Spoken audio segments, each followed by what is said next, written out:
Il y a aussi cette affaire, j'y reviens parce que je ne me suis pas encore exprimé là-dessus pendant notre séance, même si d'autres l'ont fait précédemment. Il y a cette affaire aussi de l'installation des 62 éoliennes géantes dans la baie de Saint-Brieuc. C'est un vrai problème, parce que là, écoutons les marins-pêcheurs. Écoutons-les.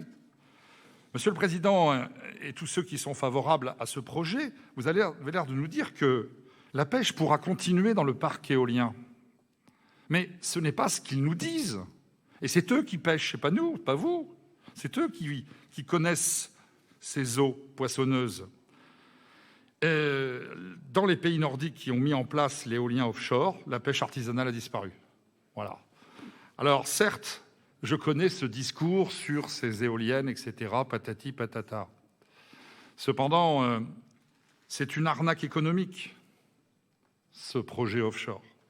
Un coût exorbitant. L'État va racheter l'électricité à El Marine, 155 € le mégawatt-heure, alors que le prix du marché est de 40 €.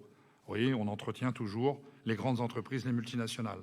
C'est une arnaque écologique aussi, parce que ce parc va détruire la biodiversité, les espaces protégés, les coraux, et même aussi le tourisme. Parce que de la mer de la Manche, de la mer du Nord jusqu'à nos côtes, on veut tapisser notre littoral de ces monstres d'acier. Je rappellerai d'ailleurs à monsieur Le Fur, qui aujourd'hui est devenu l'un des croisés nouveaux, il vient de se convertir, contre le parc éolien de Saint-Brieuc. Je vais lui rappeler deux choses.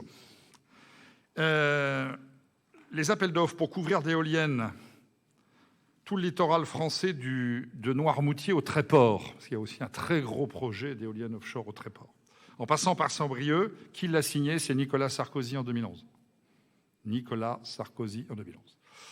Deuxièmement, je rappellerai aussi à M. Le Fur que je comprends aujourd'hui son combat auprès des patrons pêcheurs de Saint-Brieuc, mais il a annoncé pourtant ici, dans cet hémicycle, l'année dernière, qu'il était favorable à l'installation de ces éoliennes flottantes. Donc, il faut être cohérent là-dessus. Oui, les inquiétudes des pêcheurs sont réelles. Le Covid, le Brexit, la pêche industrielle que favorise finalement l'Union européenne et ces projets d'éoliennes offshore.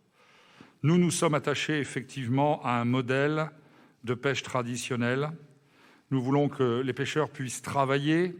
Vous l'avez dit, Monsieur le Président, et là-dessus je suis d'accord avec vous. Ils ont fait d'énormes efforts pour s'adapter à ce qu'on a exigé d'eux, comme l'ont fait nos paysans, nos agriculteurs. Leur récompense est bien moindre aujourd'hui.